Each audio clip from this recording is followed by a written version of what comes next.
दे और जनता आपको वोट क्यों करे। लेकिन सड़कों का थोड़ा सा बुरा हाल है, हर जगह गड्ढे हैं। जनता का कहना है कि चुनाव के दौरान तो सारे नेता उनके पास पहुंचते हैं, घर घर रैलियां होती हैं और विजिट करते रहते हैं लोग, लेकिन चुनाव जीतने के बाद कोई उनसे उनका हाल पूछने या फिर मोहल्ले को देखने, उनकी समस्याओं को समझने नहीं जाता। नमस्कार, स्वागत है आपका देवरिया जागरण में। मैं हूँ आपके साथ सूरज जायसवाल।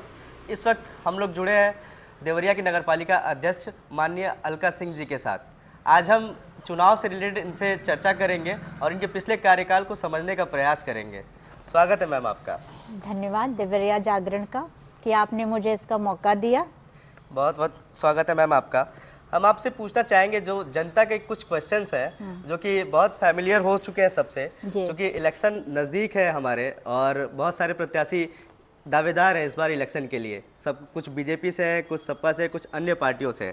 तो जो हमने जनता से जो क्वेश्चंस लिए उसे मैं आपसे उठाना चाहूँगा। पहला मेरा प्रश्न रहेगा, 5 साल का कार्यकाल आपका कैसा रहा और क्या क्या उपलब्धियाँ हैं आपके अनुसार? देखिए, 5 साल का कार्यकाल तो मैं नहीं कहूँगी, मेरा 2 ही साल का कार्यकाल रहा, क्योंकि इस कोरोना काल में 2.5 साल तो शासन रिज्यूम में पूरा दुनिया लॉकडाउन में था। इस विषम परिस्थितियों में पालिका ने हर घर में सैनिटाइजर, जो मरीज थे उनके घर को सैनिटाइज करना, पैकेट जहाँ पे भोजन नहीं पहुँचता था वहाँ हम लोगों ने भोजन पहुँचाने का कार्य किया। अपनी तमाम जिम्मेदारियों को निभाते हुए हम लोगों ने उनके साथ कदम से कदम मिलाया है। तो ये तो मानेंगे मैम, कोविड था और 2.5-3 साल तो काफ़ी इम्पैक्ट वाले थे और उसके बाद 2 साल ही मौका मिला हुआ आपको काम करने का। तो कुछ ऐसे कार्य आप गिनाना चाहेंगे जो फिर देवरिया के लिए फेमस हुए हैं या फिर जो आपको लगता है कि हाँ ये उपलब्धि रही है आपकी?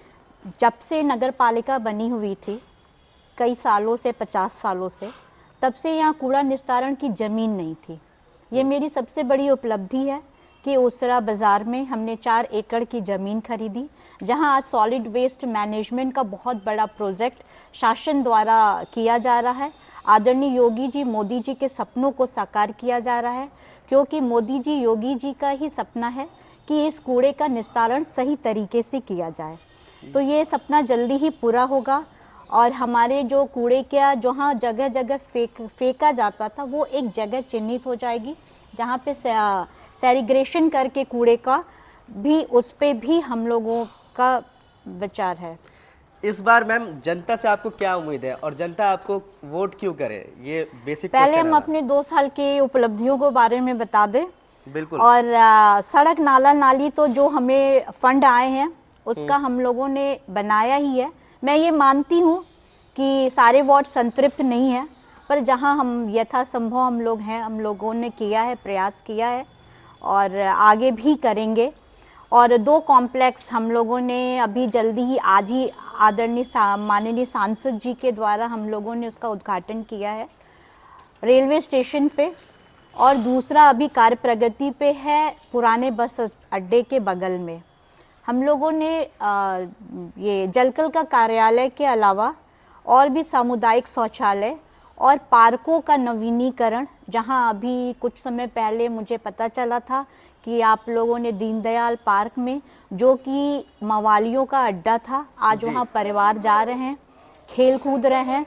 उसी के बगल में श्यामा प्रसाद मुखर्जी का पार्क, जहां फिटनेस संबंधी हमने ओपन जिम भी बनाए हैं जी। ऐसे बहुत से पार्कों को हम लोगों ने रेनोवेट किया है और लोगों को टहलने और स्वास्थ्य की दृष्टिगत हम लोगों ने वहाँ काम किया है।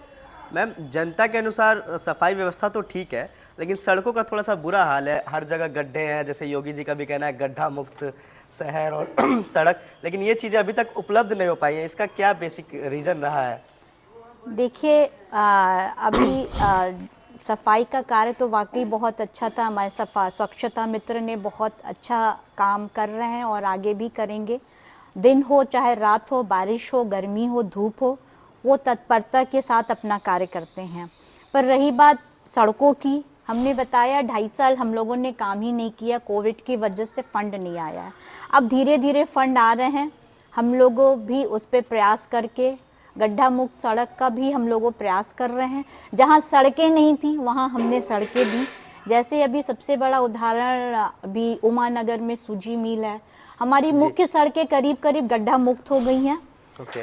दो एक विशेष सड़क जो है हमारा भुजौली में, जो हनुमान बिल्डिंग मटेरियल से आगे क्यों जाती है, उसकी निविदा भी हो गई है। साकेत नगर, मुख्य सड़कों में यही 2 सड़कें बची हैं जो कि गड्ढा मुक्त से, उसकी भी निविदा हो गई है, उस पर भी कार्य चल रही, जल्दी ही प्रगति दिखाई देगी उस पर। अगर आप जनता द्वारा फिर चुनी जाती हैं तो अगले 5 साल का क्या विजन लेके आप काम करेंगे, क्या प्रोजेक्ट्स आपके रहेंगे, क्या किस चीज़ पे फोकस ज़्यादा रहेगा? अगर हमको जनता पुनः आशीर्वाद देती है तो मैं जनता से यही कहूँगी, जो भाजपा की नीतियाँ रहेंगी, जो भाजपा के शासन गतिविधियाँ रहेंगी, उस पे 100% मैं अपनी परफॉर्मेंस दूंगी, ताकि भाजपा से जुड़ी हूँ, भाजपा की नीतियों से ही जुड़ी हूँ, उन्हीं के अनुसार ही कार्य करूँगी। और जनता की जो भी मूलभूत समस्याएं हैं, अगर महामारी नहीं आती है फिर से, तो मैं ज़रूर उस पर खरी उतरूँगी।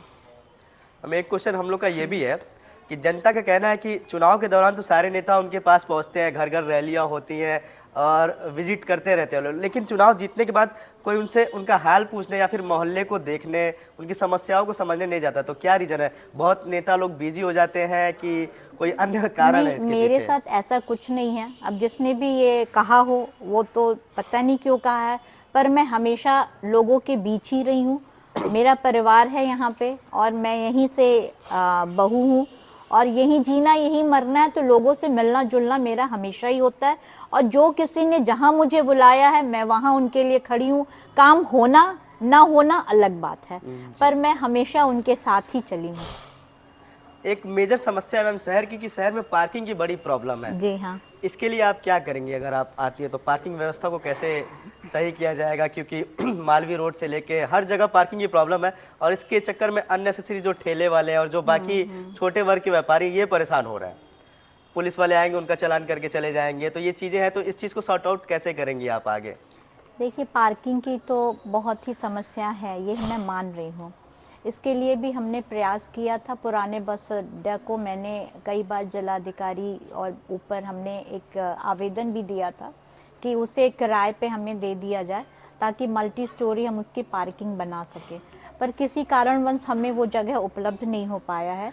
शहर में है नहीं, पर अभी शहर का विस्तार हुआ है, कहीं ना कहीं कोई व्यवस्था हम लोग ज़रूर करेंगे, इस पे प्रयास भी करेंगे।